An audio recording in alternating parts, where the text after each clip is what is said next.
Okay mga kababayan, isang maganda at mapagpalang gabi ho sa ating araw ho ng linggo, no? Ika 19 na ho ng Hulyo, taong kasalukuyan po mga kababayan, mga kanalays. Para sa ikanap na alas 8:40 na ho ng gabi dito sa Pilipinas, Philippines Standard Time. Panibagong live, panibagong reaction, opinion, analysis naman po ang matutungay nyo dito sa ating YouTube channel. Walang iba ko po ang inyong lingkod host, Chris Ulo, na nagbabalik. At sa mga kababayan naman ho nating OFW dyan na walang sawang sumusuporta ho dito sa ating munting programa. San man sulok ko na mundo na roon ngayon, isang magandang umaga, hapon, gabi sa inyo po lahat mga kababayan. Good evening Pilipinas, Luzon, Visayas, Mindanao. Happy Sunday ha sa inyo. Sa amin di pa ho happy ha. Happy Sunday sa inyo ha. Mga kababayan, mga ka-analyson man sulok ko na mundo na roon ngayon. Happy Sunday po sa inyo ha. It's Sunday night ha? It's Sunday evening. Laro to sa inyong lahat. May mga pag-uusapan ko tayo importante.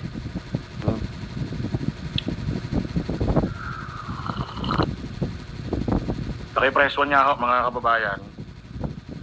Kung loud and clear ho yung ating audio at maliwanag at kasi dito ko na nilagay itong lapel, itong microphone dahil ayoko iipit sa damit, nakakasira ng tela, nakakasira. Okay naman.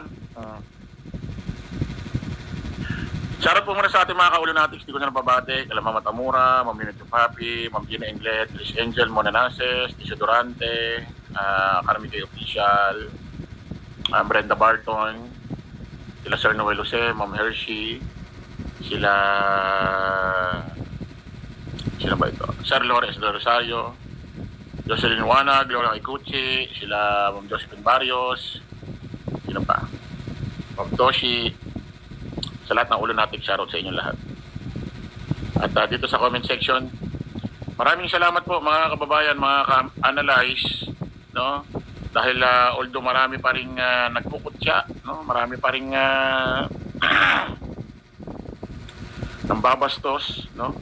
Dito ho sa pagkamatay ho ng ating kaibigan na si Mima Alicia, ay kayong may mga tamang pag-iisip, mga taong lumaki ng maayos, ay nandiyan pa rin ho yung respeto ninyo dito sa aming kaibigan na si Mima Alicia. Maraming salamat po sa inyo. Bati tayo rito konti. Si Mamita Star Talk, hello ma'am, salamat din sa pagsuporta mo ha kay Mima Alicia. Subscribe mo itong ating kaibigan, kasamahan natin yan, si Mamita Star Talk. Ako isang kaibigan ko, si Commander Churba, Chris Angel, shoutout sa'yo. Commander Churba, Mamita Star Talk. Subscribe niya yan. Shoutout kay Admin BMB, Joby, Carmesita Cortez, Thomas Banalag, Mamita Star Talk, ayan, Medi Castro, Sarang, Sarang, ang gali, kawawa naman, di na nabanggitan natin. Si Sarang Helen, ayan, essential hindi ko mabasa ng tama, iba, parang ibang pronunciation ito. Then si Susan Sanchez, ayan, si Time Life, Fanny Yuan, Cha Galang, ayan, Win Lucres, tama ba? Medi Castro, Chris Angel, ayan, Mona Lisa Bailon, Medi Castro, Mr. Deluxe. Ayan, shoutout sa inyong lahat mga kababayan. Ano pa ba yung kailangan natin sabihin? Bakit tayo magsimula? Ayoko muna ako kasi magpunta rito sa aking pwesto, yung may background song, merong background na tawa or ano man. Kasi ano pa yung kaibigan natin, ayoko muna magagaganon. So andito lang muna ako sa gilid. Ayaw mo na ng mga effect na parang masaya. Kasi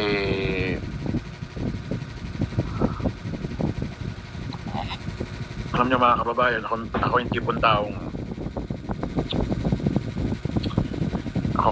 taong maano ako mga kababayan, kahit ako nakikita niyo akong masaya, no? Pero masayahin, pero wala, basta mahirap.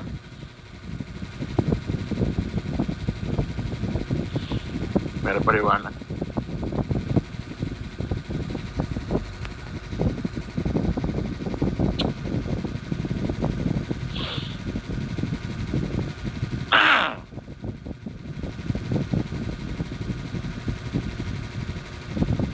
Ako hindi ako maiyak kasi hindi ko maipatapik ko ng tama eh.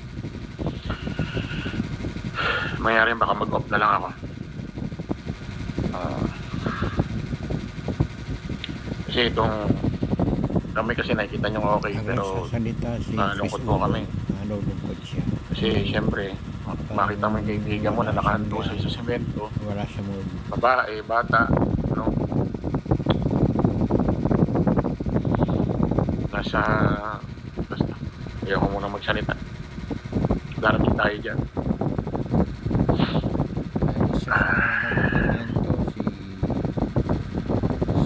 Darating tayo dyan. Wala pa kami masabi sa inyo eh. Kasi wala pa inilalabas na statement ng Philippine National Police. Pero darating kami dyan, abangan nyo kami. Abangan nyo yung mga maririnig ninyo sa amin.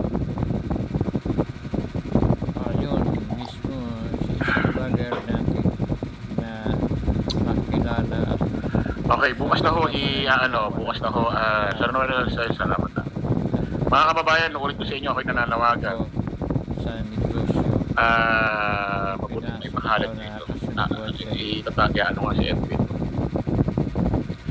Inulit ko sa inyo mga kababayan, yung mga hindi maiwasan ito, no? Mga awareness. Awareness ho ito, sa mga gusto kasi may mga nagme-message sa akin. Sabi ko, huwag sa akin, huwag sa aming mga vlogger, no? Wala ho kayong ibang pagbibigyan ng tulong.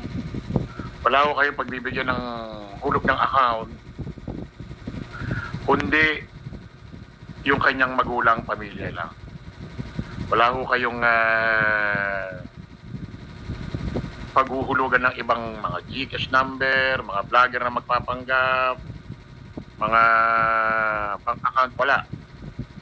Abangan nyo, baka ako sakali yung kanyang nanay, kasi mga kababayan, nakarating sa akin, no,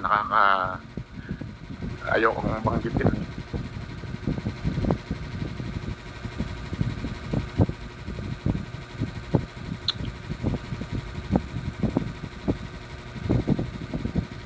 Basta, abangan nyo,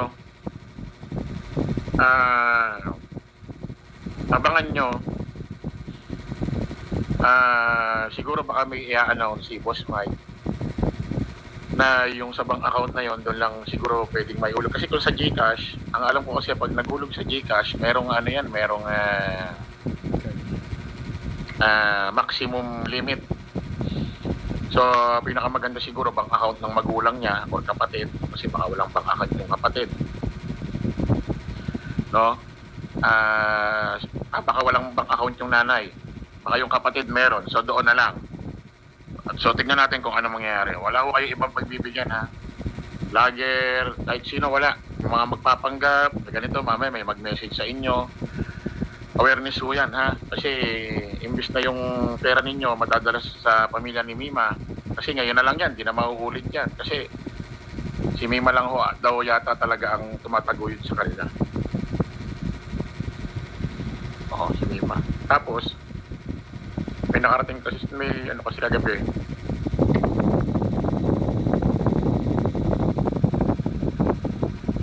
Kagabi kasi may nagsabi, may sinabi sa akin, sabi. Doon dumating yung pamilya ni Mima. Talagang, talagang mababanayag mo sa buhay nila talagang, wala. Parang yung kumbaga Basta,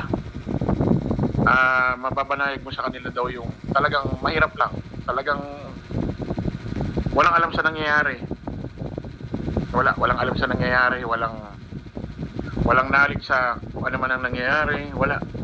Kung sa madalit salita, para pinakamabilis na Di ba? nakatulong. Pinakamabilis na Well, para maintindihan ninyo kung paano natin mag-describe yung pamilya niya, especially nanay niya. mahirap pa sila. Pag tinignan mo daw yung magulang niya, pamilya niya, nanay niya, walang parang hindi kaya paglaban yung karapatan.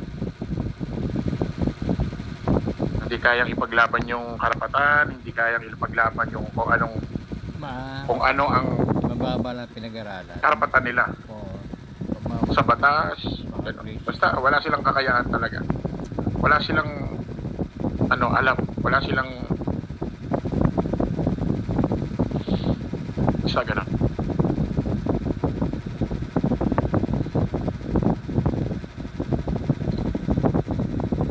Kaya sa huling sandali para kay Mima, hindi na ipababayaan yung kanyang pamilya.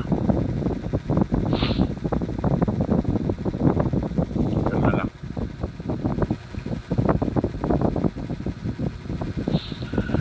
Pasalamat tayo kay Boss Mike, no? Si Boss Mike pagod yan. Maraming inasikaso. Halos lahat siyang rin pala, Biyahe ni Koy. No? Si Biyahe ni Koy yan. Ang alam ko si Biyahe ni Koy ang nag-asikaso kahapon ng pagsundo sa pamilya. Basta maraming ginawa rin si Koy. Basta silang dalawa ni Boss Mike ang kumikilos. Si Boss Mike, stress na yan, pagod na rin. Yun, so abangan natin kung ano update bukas. Kasi nasabi naman na yata, ni Biyahe ni Koy, kung saan ibuburol si Mima 3 days, then lilipat sa Samar para sa kanilang pamilya naman, then doon ay lilibing Ang burol sa sanctuary. sa Samar. Kumbaga yung 3 araw na yan para makapiling makapiling namin, may gusto magpunta, at iba pang kung sino-sino mang may kilalang tao na pipunta na VIP, gano'n. Malalaman natin kung anong mangyayari. Sabi nung may nag-message dito kanina, hindi ko lang mapalagpas.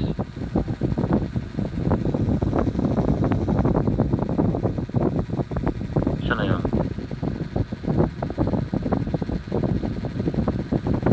Teka lang ha.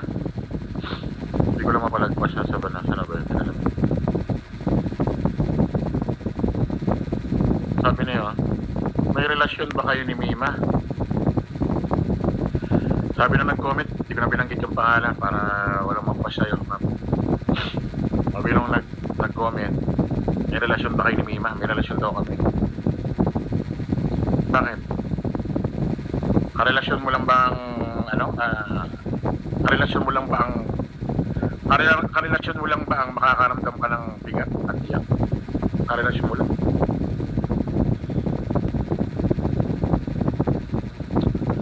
Sa buong buhay ko, lahat ng magmula nung pinanganak ko ako, mga kababayan, pero sa ako'y nakatungtong ng may isip at nakaramdam na ng mali siya at handa na makipagrelasyon sa babae. Wala ho akong niligawang kaibigan kahit isa. Wala ho akong record na ganyan. Christina Catherine Garcia, wala akong nirelasyon na kahit kaibigan, kahit isa, kahit katiting, kahit isang tao. Wala akong tinanong kaibigan, wala akong nirelasyon kaibigan, kahit isa. Perfect siya, Mima. Pag kaibigan ko lang. Dahil siguro yung nag-comment, baka na, ano, Ang Danilo. baka na 2.0 nasya-shock na dahil ganito yung aking pakiramdam. Ganito lang talaga ako. Tutuloy na po. Kasi naging kaibigan ko yung tao. Credit kay Buti nga, ang pinaka ano nga dyan, buti nga nagkabati kami dyan. Kasi siguro kung di kami nagkabati, baka mas mabigat pa baka mas nalulungkot ako, baka mas mabigat itong nararamdaman ko. Hindi kami nagkabati. Kasi nagkagalit kami niya sa GC. Maraming salamat po sa inyo. Nasermonan ko siya. No? Pangbaga, may pangaral ako sa kanya. Ganyan, ganito. Eh, basta ganon. Basta may halo na rin. May kasalanan din ako, no? May halo na rin pang-aasar sa kanya. Ganon.